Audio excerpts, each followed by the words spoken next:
नौजवान था और यतीम भी था। शौक बन गया दीन पढ़ने का। मोहल्लेदार इलाके वाले कहने लगे कहाँ से कमाएगा, ना बाप है, ना माँ है, ना घर है, कहाँ से। हजरत रूमी कहते हैं नौजवान ने जंगल में झोंपड़ी लगा ली। वहाँ वो सुबह मदरसे जाता, शाम को जंगल में रहता, वहाँ अल्लाह अल्लाह करता, सबक याद करता। एक दिन बादशाह की बेटी रास्ता भूल गई, जंगल में आई सहेलियों के साथ, बॉडीगार्ड भी साथ थे, पर रास्ता भूल गई। खोती खोती शाम हो गई, ऐसी खोई कि जब रात गहरी हो गई तो आके उस नौजवान के पास रुकी और चिल्लाने लगी। शेर के दहाड़ने की आवाज आती है, भेड़िए के बोलने की आवाज आती है। नौजवान अकेला, सहेलियां बिछड़ गई, गार्ड बिछड़ गए। कहने लगी मैं परेशान हूँ, मुझे जगह मिल जाएगी। नौजवान कहता मैंने शहजादी देखी और मुझे भी पता था कि घर एक ही है और आग को अंदर से दरवाजा भी बंद करना पड़ता है, जंगल जानवर भी आ जाते। कहते मेरी छोटी सी कुटिया में, झोंपड़ी में वो आई, रो के कहने लगी सहारा कोई नहीं, अगर मैं पीछे निकलूंगी तो भेड़िए खा जाएगा। कहते मैंने उसे जगह दे दी। अकेली औरत, चिराग जल रहा है, सबक याद कर रहा हूँ। मेरे नबी पाक ने फरमाया जहाँ मर्द औरत अकेले हो तीसरा शैतान होता है। और शहजादी, वो बच्चा कहता है सबक याद करता रहा सारी रात। वो बच्ची को कहा सो जा, पर वो कहती है नींद मुझे भी कहाँ आई। ऐसे मौक़ों पर नींद, सारी रात सबक याद करता। थोड़ी थोड़ी देर के बाद चिराग जलता तो उस पर उंगली रखता, हाथ जलता तो पीछे खींच ले, फिर दूसरी उंगली रखता, थोड़ी देर के बाद जलता तो खींच ले, हाथ सारा जल गया। सुबह किरणें चमकी तो कहने लगा चल निकल जा, दौड़ जा, बस बड़ा सब्र का इम्तिहान हो गया, चली जा। शहजादी बाहर निकली, सिपाही ढूंढ रहे थे। बादशाह खुद जंगल में निकला हुआ था, मेरी बेटी मिल गई। बादशाह तन्हाई में जाके कहने लगा बेटा मैं दुनिया को बताऊंगा कि मेरी बेटी खोई नहीं थी, सिपाही साथ ही थे। ये बड़ा मुश्किल होता है, बेटी तो भूल के भी रात कहीं रह पड़े तो लोग जीने नहीं देते, तो बेटा मुश्किल हो जाएगा मेरे लिए। कहाँ थी? उसने कहा नेक नौजवान के पास। उसने कहा बेटा मैं तो तेरी बात मानूंगा पर दुनिया नहीं मानेगी। अगर उस नौजवान ने किसी को बता दिया कि तू उसके पास थी तो फिर लोग मेरा जीना मुहाल कर देंगे। बेटा मैं मर जाऊंगा, मेरी मजबूरी ये है कि वो कहीं राज ना उगल दे वो नौजवान, उसे कत्ल करना पड़ेगा। औरत ने मिन्नतें की, उस बेटी ने कहा मेरे मौसम को मारोगे, रोई। और वो कहने लगा मैं बादशाह, वो मेरा अपना वकार है, मैं उसको छोड़ नहीं सकता। गिरफ्तार कर लाए सिपाही। वक्त तय हो गया सजा का। अकेले कारकोशरी में रखा गया, जो उसके खास एतबार वाले थे उनकी ड्यूटी लगाई। बादशाह ने बुलाया, पहले बिलम आया। औरत कहने लगी, बेटी कहने लगी एक दफा तो बुलाओ ना, एक सवाल बस पर्दे में रह के पूछना है, और फिर जो आपका जी चाहे मेरे मौसम को मारना तो है, तो मर्जी आपकी। सामने खड़ा किया नौजवान, पर्दे के पीछे औरत खड़ी हो गई। बादशाह बीच बैठ गया। बीबी कहने लगी सारी रात बेदार मैं भी रही, सोया तू भी नहीं। वो जो तू चिराग के करीब हाथ लगा के जलाता था वो समझ नहीं आई। नौजवान रो पड़ा, कहने लगा क्या करूं, मैंने रसूलुल्लाह का दीन पढ़ा है, क्या करूं, मैंने हुजूर का दीन पढ़ा है। मैंने पढ़ा है कि जानी को सबसे नीचे दोज़ख के सबसे निचले दर्जे में जलाया जाए, उसे जहन्नमियों का पीप और रेशा पिलाया जाए, कंद खिलाया जाए। ये रवायतें पड़ी हुई थी। थोड़ी थोड़ी देर के बाद शैतान मुझे कहता था बदकारी कर ले। मैं अपना हाथ उसी वक्त जब शैतान मशवरा देता तो मैं आग पे करता। मैं कहता अगर ये बर्दाश्त हो गई तो वो भी हो जाए।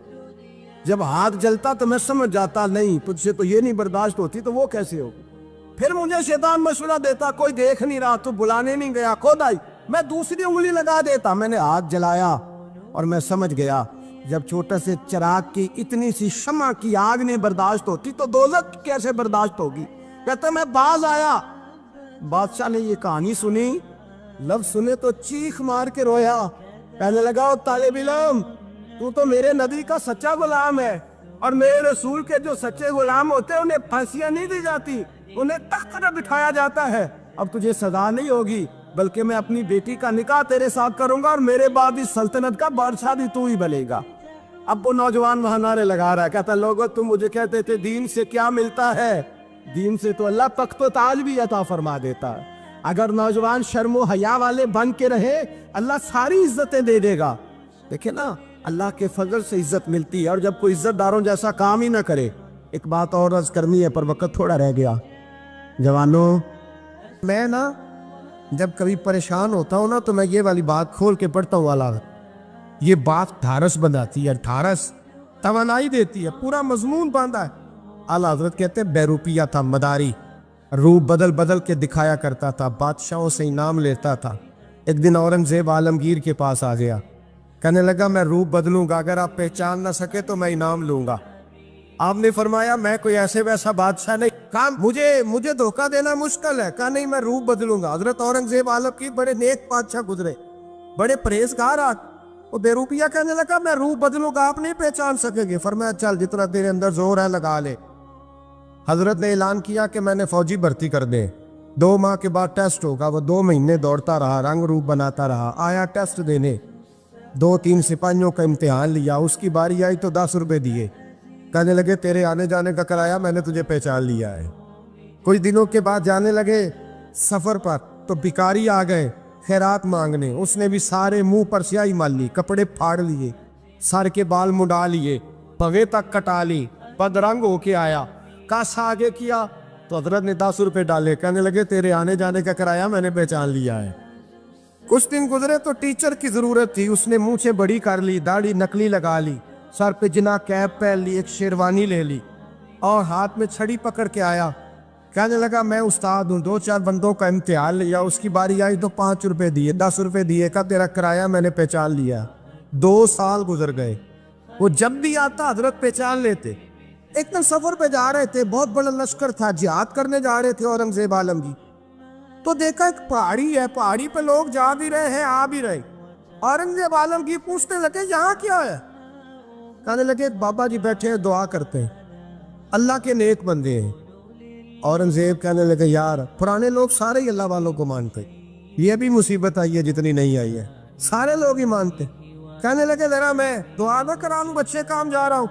اورنگزیب بادشاہ تھے, بادشاہ لوگ نازک مزاج ہوتے ہیں. گھوڑے سے اترے, بڑی مشکل سے پہاڑی پہ چڑھے, اوپر گئے تو لائن لگی ہے, بابا جی غار میں بیٹھے. کہنے لگے میں نے ملنا, میں اورنگزیب ہوں. انہوں نے کہا ہمارا بابا اس طرح کا پیر نہیں کہ امیر آئے تو رنگ اور ہو, غریب آئے تو اور ہو, یہاں اگر ملنا ہے تو لائن میں لگ جاؤ, سب ایک جیسے. اب لائن میں کھڑے ہو گئے, 50 آدمی آگے تھے, کہتے ہیں 51واں نمبر تھا. تھک گیا دھوپ میں کھڑا کھڑا. جب میں پہنچا غار کے دانے تو میں نے بابا جی کے چہرے پہ نظر ڈالی تو بڑا نورانی چہرہ, بڑی خوبصورت لب و لہجہ. میں نے کہا میرے جیسا آدمی بھی پگڑی باندھ لے تو اچھا لگنے لگ جاتا ہے, بڑا خوبصورت انداز. کہتے ہیں میں ان کے پاس اتحیات کی حالت میں بیٹھ گیا. میں نے کہا حضور میں جا رہا ہوں جہاد کرنے, دعا کرنا. بزرگوں نے ہاتھ اٹھائے, اللہ اس کی مدد فرما, دین کو غلبہ عطا فرما, اسے دین کا سچا پکا سپاہی بنا. پھر تھپکی دی, 2-4 نصیحتیں نکال ڈالی. دیکھنا ظلم نہ کرنا, زیادتی نہ کرنا, جب تم جیت کر نہ کرنا, غرور نہ کرنا. نصیحتیں بھی کر دی. کہتے ہیں اب جب میں اٹھا تو 2-4 دینار بطور نذرانہ مسلح کے نیچے رکھے, اور الٹے قدم جب میں غار سے اترا انہوں نے رومال جاڑا اور اٹھ کے کھڑے ہو گئے. کہنے لگے آج نہیں تو نے پہچانا, آج نہیں تو نے پہچانا, میرا انعام بنتا ہے, آج نہیں پہچانا, لا پیسے. اورنگزیب کہنے لگا یار تو نے حد کر دی, کہاں چڑھا کہاں کھڑا رہا, دھوپ میں تھک گیا, کمال کر دی بھائی تو نے. بتا تو کیا لے گا, اب تو جلدی بتا, وہ کتنے لوگ پیچھے دھوپ میں کھڑے ہیں, لشکر سارا کھڑا ہے, کیا لے گا؟ اس نے کہا سب سے قیمتی ہیرے وہ ہے جو تیرے سر کے تاج میں لگے ہوئے, مجھے تیرا تاج چاہیے. او بھائیو سننا اور یاد رکھنا, میرے اعلیٰ حضرت کہتے ہیں بادشاہ نے سر کے اوپر سے تاج اتارا, بہروپیے کے قدموں میں رکھا اور کہنے لگے یہ لے, اور یہ تو تیرا مانگنے پر میں نے دیا ہے نا, میں واپس آتا ہوں تو آنا میں اپنی مرضی سے بھی تجھے دوں گا. تو نے اورنگزیب جیسے بندے کو دھوکہ دیا, آنا میں اس وقت بھی دوں گا. وہ دیکھ کر بس بات ختم ہو گئی, حد ہو گئی. دیکھ کر کہتے ہیں جب میں پلٹا نا واپس, بہروپیے نے آواز دی بادشاہ ٹھہر جا. تو میں نے پلٹ کے دیکھا تو کہنے لگے یہ اپنا تاج لے جا, اٹھا اور لے جا. میں نے کہا 2 سال بیت گئے تجھے محنت کرتے, آج قابو آیا تو لے جاؤ. کہنے لگا لے جا, مسئلہ سمجھ میں آ گیا. میں نے کہا مجھے بھی تو سمجھانا. کہتے ہیں وہ پھوٹ پھوٹ کے رویا, اس کی آنکھیں برس پڑی, سیلاب کی طرح آنسو بہہ نکلے, تڑپا. اور لوگ کہنے لگا بادشاہ میں نے جھوٹ موٹ رسول اللہ کی غلامی اختیار کی تھی, جھوٹ موٹ کی داڑھی, جھوٹ موٹ کی پگڑی, جھوٹ موٹ کا فقر, میں نے جھوٹ موٹ نبی پاک کا لباس پہنا ہے, تو تیرے جیسے بادشاہوں کے تاج میرے قدموں میں آ گئے ہیں. अगर मैं सचमुच रसूलुल्लाह का गुलाम बनूंगा तो अल्लाह क्या कुछ अता फरमाए, अल्लाह कितनी नेमतों से नवाजे। मेरे आला क्या फरमाते हैं, आला हज़रत फरमाते हैं फरिश्ते भी करते हैं ताज़ीम मेरी। कौन जी? अल्लाह। ऐसा अकीदा भी कम मिलेगा जो बरेली के इमाम का अकीदा है, ऐसा भी कम। कहते हैं फरिश्ते भी करते हैं ताज़ीम मेरी। क्यों? फरमाने लगे फिदा हो के उन पर ये इज्जत मिली। बगदाद के एक दरवेश आलिम थे, तो वो जब भी नमाज पढ़ाते ना तो किसी ताजर की 2 बीवियों के बारे में दुआ मांगते। तो जो है मेरी बात पर, नमाज पढ़ाते तो कहते अल्लाह उस ताजर की 2 बीवियों को अपनी खास रहमतें अता फरमा। एक दिन लोग उनके गिर्द इकट्ठे हो गए, कहने लगे बाबा जी बताएं तो सही वो बीवियां कौन थी जिनके लिए आप दुआ मांगते। तो फरमाने लगे मेरे शहर का एक ताजर था, बहुत बड़ा ताजर था, मालदार था पर बे औलाद था। उसे बगदाद से मुल्क के शाम जाना पड़ता था तिजारत करने, और कई कई महीने उसे शाम के मुल्क में रहना पड़ता था। उसने इस तरह किया कि वहां भी एक शादी कर ली। तो जो है ना मेरी बात पर, क्या कर लिया उसने? दूसरी शादी करना मर्द के लिए जायज़ है, तीसरी करना भी, चौथी करना भी भैया के वक्त, मगर अगर इंसाफ कर सके तो।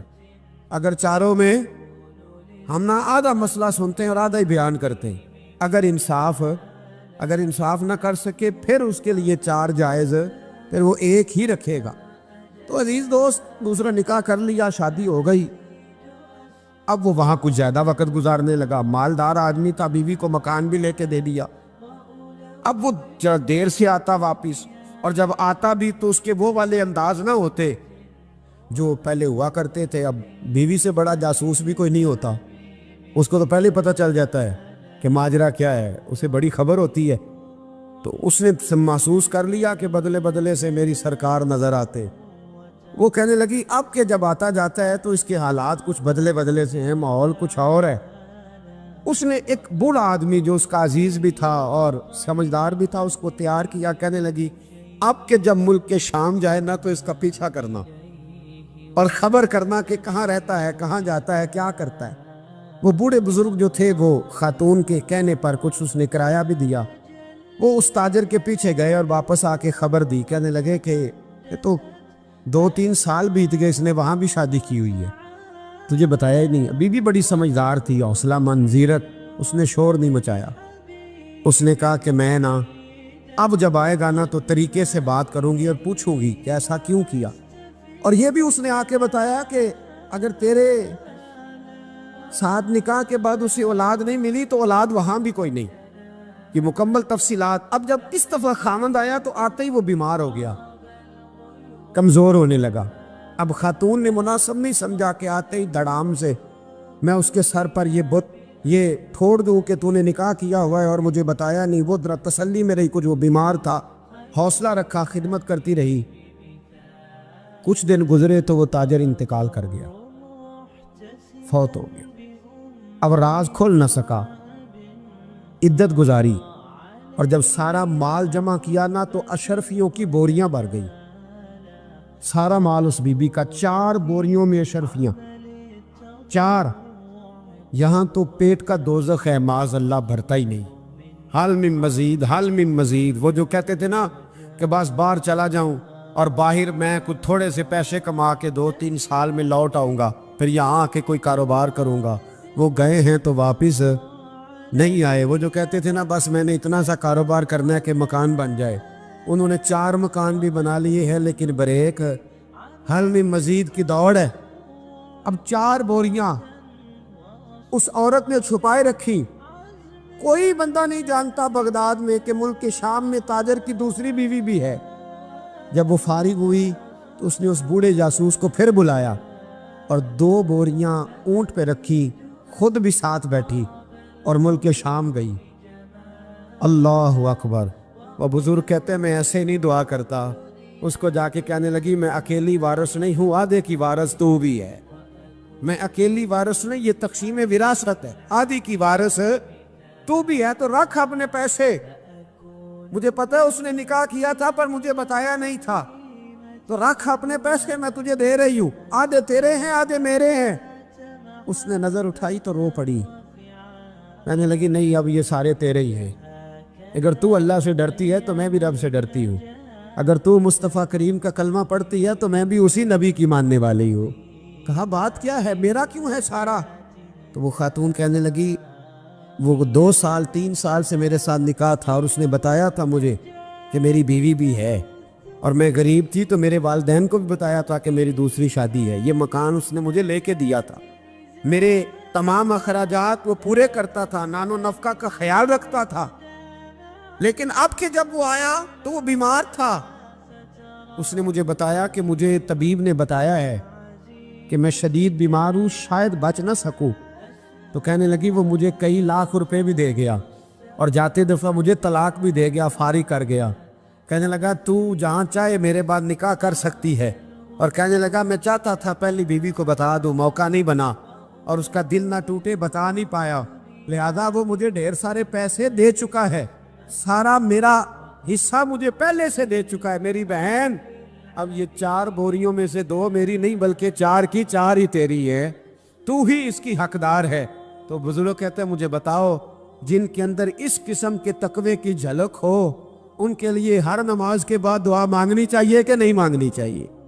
حضرت عمر کے زمانے میں ایک نوجوان تھا، نیک تھا، مسجد جایا کرتا تھا رات کو۔ تو مسجد جا رہا تھا تو رستے میں ایک عورت نے دعوت گناہ دی، ابن عساکر نے اس کو لکھا ہے۔ تو نوجوان تھا، خواہشات تھی، کچھ طبیعت مائل ہو گئی، ابھی ادھر جا ہی رہا تھا کہ کسی نے آیت پڑھ دی والی من خاف مقام ربی جنتان، جو رب کے سامنے کھڑے ہونے سے ڈرے گا اللہ 2 جنتیں دے گا۔ واقعی ڈر گیا، وہ واقعی ڈر گیا، اتنا ڈرا کہ بے ہوش ہو کے گر پڑا۔ بیماری سے لوگ بے ہوش ہوتے ہیں، پیسے ڈوب گئے بے ہوش ہوتے ہیں، بچے کے غم میں بے ہوش ہوتے ہیں۔ سچ بتاؤ کبھی خوف خدا سے بھی بے ہوش ہوتا کوئی دیکھا ہے؟ ہمارے ہاں تو روز مرہ ہی نہیں ہے بھائی، اور بڑی باتیں ہیں بے ہوش ہونے کی، ڈرنے کی، غش کھانے کی۔ بے ہوش ہو کے گر پڑا، بوڑھے باپ کو کسی نے بتایا بچہ بے ہوش پڑا ہے، اٹھا کے گھر لائے، گھر لا کے کہا بیٹا کیا ہوا؟ نوجوان ہے، چڑھتی جوانی ہے پر پاکیزہ بڑی ہے۔ کہنے لگا ابا جی گناہ کی طرف چلا گیا تھا پر میں نے آیت سن لی جو اللہ کے سامنے کھڑے ہونے سے ڈرے گا رب 2 جنتیں دے گا، میں ڈر گیا تھا، رب واقعی 2 جنتیں دے گا۔ باپ رو پڑے، ابا جی کی آنکھوں میں آنسو آئے اور کہا پتر اللہ بڑا مہربان ہے، اس کے وعدے سچے ہیں، واقعی 2 جنتیں دے گا۔ اس نے پھر ایک چیخ ماری اور اس طرح کی ماری کہ اس کی روح ہی پرواز کر گئی، روح ہی پرواز کر۔ کشتگان خنجر تسلیم را، عشق کی خنجر سے قتل ہو گئے لوگ۔ صبح حضرت عمر کو پتا چلا کہ انہوں نے تو رات جنازہ بھی پڑھ دیا، تدفین بھی کر دی۔ جناب عمر فرمانے لگے اتنا نیک نوجوان خوف خدا سے دنیا سے چلا گیا، مجھے کیوں نہیں بلایا میں جنازہ پڑھتا؟ فاروق اعظم فرما رہے ہیں میرا شوق تھا میں اس کا جنازہ پڑھتا۔ کہ حضور